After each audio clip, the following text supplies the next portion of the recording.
two different gods. You're either going to serve the God of religion, or you're going to serve the God of the Bible. I done got tired of talking to church folks who are serving the wrong God. Talking to church folks who don't even understand that they are not serving the true and living God. You're either going to live according to the God of religion, or you're going to live according to the God of the Bible. You're either going to serve that false God, or you're going to serve the true God. And a lot of people, especially in church, are only serving the God of religion. A lot of people are only living based on their religion, and they have no idea what the true God really is. They have no idea how to live according to the one and only true God. So when you're trying to talk to these people about the true and living God, you run into all kind of trouble, all kind of arguments, all kinds of idiotic statements. You run into so much foolishness because you're talking about the true God while they're talking about their religion. You're talking about the word while they're talking about their religion. You're talking about the truth while they're just talking about religion. I had this lady to call me one day, and she wanted to buy one of my drawings. And we talked on the phone for several minutes. She said, "Are you in Carrollton?" And I said, "Yes, ma'am, I'm in Carrollton." She said, "Can you meet me somewhere?" And I said, "Yes, ma'am, I can meet you anywhere in Carrollton." She says, "Okay, fine." She says, "What about the south side of town?" And I said, "Yes, ma'am, I can meet you on the south side." She says, "What about over by the park?" And I said, "Well, there's two parks. Which one are you talking about?" She says, "The one down the hill." I said, "Okay, I can meet you on the one down the hill." I said, "You mean the one that's by the church's chicken place, right?" And she says, "I don't know about a church's chicken." And I said, "The one that's right down from the library?" And she says, "Yes, the one that's right down the road from the public library. I'll meet you at that park." And I said, "Okay, I'll be there such and such time." So I call her. And I say, "I'm at the park. What are you driving?" She tells me what she's driving. I tell her what I'm driving. She says, "I don't see you." I said, "I'm here and I don't see you either." You know what the problem was? I was in Carrollton, Georgia. She was in Carrollton, Texas. Both of our cities had a park. Both of our cities had a south side of town. Both of our cities had a public library. But she was in Texas and I'm in Georgia. There's no way we can meet up if you're in Texas and I'm in Georgia.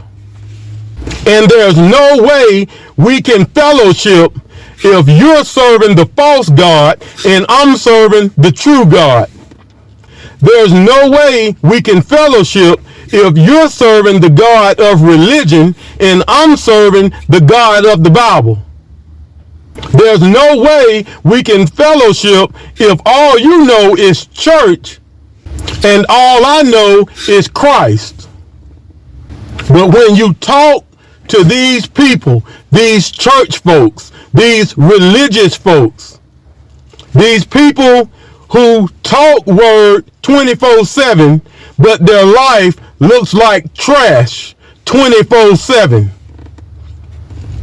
These people who can go to church with you, but they don't have an understanding of the Bible.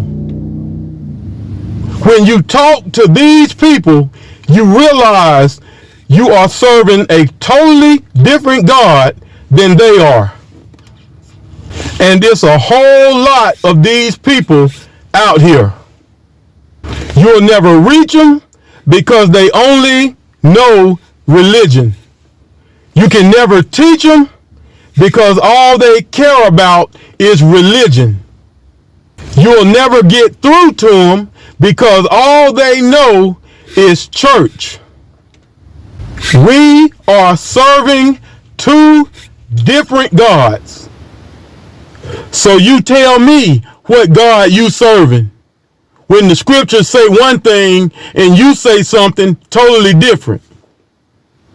You tell me what God you serving when the scripture says that if you believe, you will have whatsoever you say. But then you say that God may or may not do what you ask. You tell me what God you're serving when Jesus said, whatever you ask in my name, that will I do. But you're saying that God may or may not do what you ask. You tell me what God are you serving when the scriptures is saying that God will supply everything that you need, and you sitting up in poverty thinking that it's wrong to be blessed or wrong to have your needs met, like you just got to struggle. What God is that? You tell me what God are you serving when the scriptures talk about God blessing you with your heart's desire, and you're sitting up saying God don't want us to have material things. What God are you serving? The God that I serve sent the Christ to die on a cross as sacrifice for sin. The one and only sacrifice for sin. But the God that you serve makes you think that you can earn your way into the kingdom of heaven. The God that you serve makes you think that you have to be so great in order to deserve the blessings of God. The God that you serve, that stupid God of religion, that man-made God, is the reason why you think right now that you have to reach some status, get some title behind your name in order to get the pats on the back and be something in the eyes of man, and you think God really cares about all of that. You actually believe that you are on your way to heaven because of the sins that you don't commit, because of the things that you don't do and the places you don't go. You think that's why you're going to heaven? You think that's why you will be in heaven one day? You are on your way to the lake of fire with your man-made religion and your man-made God. The only reason any one of us will ever enter the kingdom of heaven is because of the sacrifice that Christ made. Does that mean we can sin and be all right? No. Does that mean we can say and do anything we want to say and do and still be all right? No. Does it mean that if you're not perfect or you don't reach a level of perfection, you're not going to have to be in hell one day, in the lake of fire one day? Yes, that's what it means. There is nothing you can do. There is nothing you will ever do to deserve God's blessings, to deserve God's mercy, to deserve heaven. But that God of religion makes you think you have to be somebody, and you reject the sacrifice that Christ made on the cross. You are serving a totally different God. And I will never change over to serve the God that you serve again. I tried it. It got me nowhere, and I'm done with it. Never again will I be deceived into serving the God of religion. If the God that I serve, the God of the Bible, if God said I can do it, I can do it. If God said I can have it, I can have it. If God says I can be it, then I can be it. If God said I'm going to have whatever I say, then I'm going to have whatever I say. If God says I'm healed, then I say I'm healed. And guess what? I'm healed. If God said I'm blessed, then I say I'm blessed. And guess what? I'm blessed. If God said I can be blessed wherever I go, I say I can be blessed wherever I go. And guess what? I'm blessed wherever I go. That's the God that I serve. The God that you serve, that God of religion, says that this is the prosperity gospel. So you go right ahead and live by that false God. You go right ahead and trust in your religion. You go right ahead and reject the God of the Bible. You go right ahead and fall for that ultimate deception. And we'll see where that gets you. The God that I serve is able to do exceedingly abundantly above what I ask or what I think. And the God that you're serving, the God of religion, has you sitting up waiting on God to do something that you don't think and you don't ask. The God that I serve runs from a design that God created. The God that you serve runs off of a program from the beginning to the end of your church service. The God that I serve operates by the way man thinks, speaks, and acts. The God that you serve has you crying and complaining, waiting on him to move, even though you're full of doubt. And even though you don't actually believe. Even though you won't get up off of your sorry butt and lift a finger to do nothing for yourself. The God that you serve has you thinking that everything is going to be done for you if you just keep churching. If you just keep putting your religious rituals into action. You think you're going to be heard. The God that I serve don't mind healing your body when you think healing, you speak healing, and you act out healing.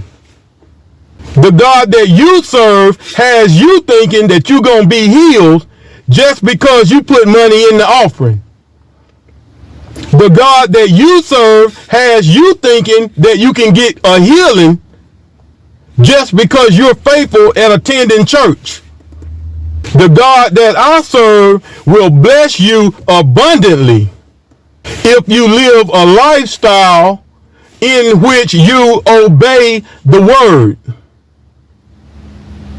The God that you serve somehow has you waiting on blessings even though you do not apply the word to your life.